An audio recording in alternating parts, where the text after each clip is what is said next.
Oke, kita bakal terjun ke sebuah dunia di mana kekuatan monster itu jadi segalanya. Tapi gimana kalau aturan mainnya dijungkir balikan? Nah, protagonis kita, Mark, dia ngelakuin sesuatu yang benar-benar di luar nalar. Di saat semua orang ngejar monster paling kuat, dia malah milih yang paling lemah, yang paling dipandang sebelah mata. Sebuah pilihan yang jelas-jelas menentang semua logika. Jadi, coba kita pikirin pertanyaan ini. Inilah inti dari keseluruhan cerita kita. Sebenarnya apa sih yang dilihat Mark dari monster kecil ini yang bahkan para ahli pun nggak bisa lihat? Ini bukan cuma soal milih yang underdog, ini tentang ngelihat potensi di tempat yang orang lain anggap sampah. Kita bakal bongkar bareng-bareng potensi luar biasa yang tersembunyi di balik pilihan gila ini. Jadi, kenapa milih Vehuger? Monster yang dianggap semua orang itu nggak lebih dari hama. Nah, Mark punya teori gila. Kekuatan sejati alien ini bukan soal serangan fisik, tapi kemampuannya yang mengerikan buat tumbuh super cepat, dan ini yang paling penting, kemampuannya buat nyerap DNA monster lain. Bayangin, potensi evolusi tanpa batas. Iya, tentu aja nggak ada yang percaya. Bahkan instrukturnya sendiri, Pateri, ngira dia udah gila. Kutipan ini nunjukin banget betapa radikalnya ide si Mark.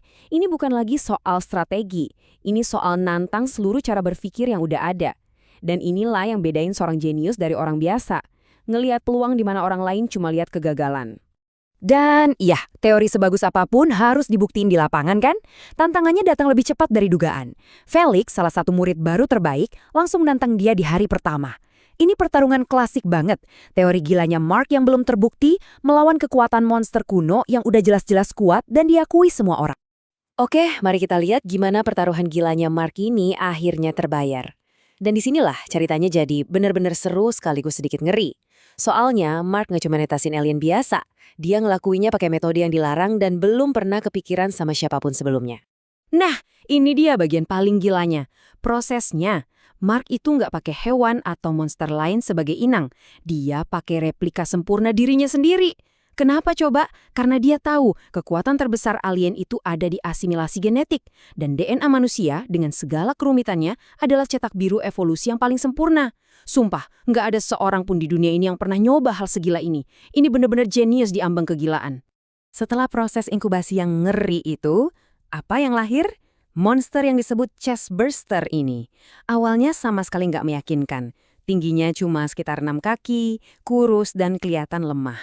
Di titik ini, semua orang yang ngeremehin Mark pasti udah senyum-senyum puas. Ngerasa tebakan mereka benar.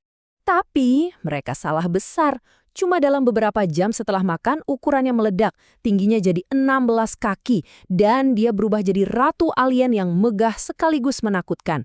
Pertumbuhan super cepat yang tadinya cuma ada di teori Mark, sekarang jadi kenyataan yang mengerikan di depan mata mereka. Visinya terbukti dengan cara yang paling dramatis. Terus, gimana nasib pertarungannya sama Felix? Kelar. Dalam sekejap mata, Ratu Alien muncul dari bawah tanah kayak mimpi buruk dan ngelumpuhin Triceratops yang perkasa itu dalam waktu kurang dari 30 detik. Kemenangan yang cepat dan brutal ini adalah pernyataan perang pertama dari Mark buat dunia yang udah ngeremehin dia. Tapi guru olahraganya, Bu Penny, ngelihat sesuatu yang lebih dalam. Sesuatu yang gak disadarin orang lain. Monster Mark itu bukan tipe biasa atau kuno. Itu adalah tipe hantu. Sebuah manifestasi langka yang lahir murni dari imajinasi dan kekuatan mental penjinaknya. Ini poin kuncinya.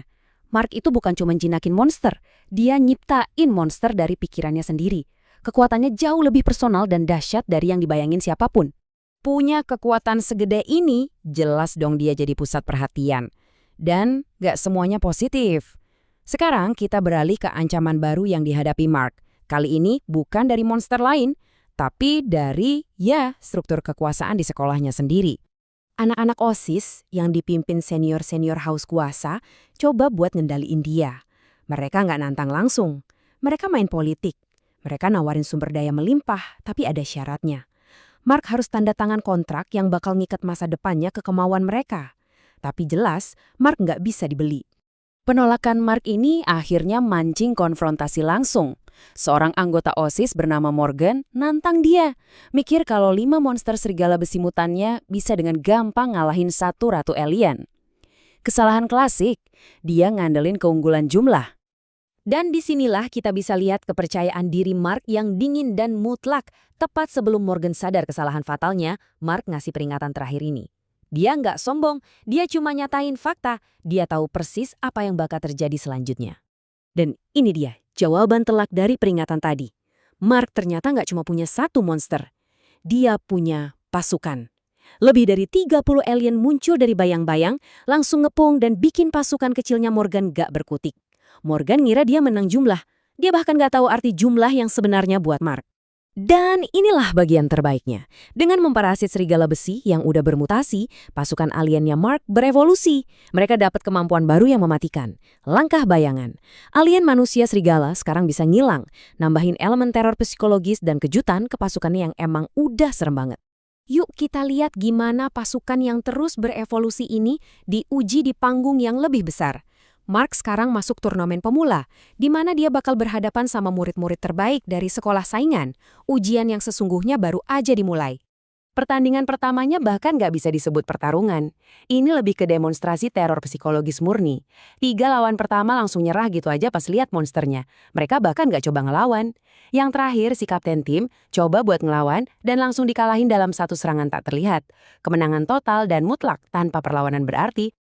Tapi, ya namanya kompetisi, nggak semua lawan main bersih. Gareth dari SMA 3 ini, contohnya, dia nggak cuma curang pakai 3 monster sekaligus. Tapi dia juga ngelanggar aturan paling sakral. Sengaja nyerang penjinaknya. Puncaknya, dia sengaja bikin teman satu timnya, Mark, Claire, terluka. Nah, ini udah kelewatan. Buat Mark, ini bukan lagi soal turnamen. Ini udah jadi masalah pribadi. Amarahnya kepancing. Dia maju bukan cuma buat menang, tapi buat ngasih hukuman atas perbuatan Gareth yang udah nyelakain timnya. Dan pembalasannya cepet, dingin, dan brutal. Tanpa ragu-ragu, Mark nyuruh alien manusia serigalanya buat motong tangan Gareth. Sebuah tindakan pembalasan yang diperhitungkan, yang secara efektif ngancurin karir Gareth sebagai penjinak. Pesannya jelas banget, jangan pernah macem-macem sama timnya. Di babak final, Mark ketemu lawan yang kuat banget. Seorang penyihir bayangan tipe hantu. Daripada capek-capek duel 1 lawan 1, Mark mutusin buat nyelesain semuanya. Dia nunjukin kartu asnya yang sebenarnya. Dia nggak ngirim 1 monster, dia ngelepasin seluruh pasukannya. Lebih dari 20 alien langsung membanjiri arena, nunjukin kalau keuntungan terbesarnya adalah jumlah yang absolut dan nggak bisa dibantah. Dan itu ngebawa kita ke pertanyaan terakhir yang bikin penasaran. Mark itu bukan cuma ngejinakin monster. Dia udah kayak pabrik monster berjalan, ngubah imajinasinya jadi pasukan tak terhentikan yang terus berevolusi dan beradaptasi. Jadi, dengan potensi yang kayaknya nggak ada batasnya ini, pertanyaannya bukan lagi apakah dia bakal jadi yang terkuat, tapi siapa atau apa yang mungkin bisa menghentikannya.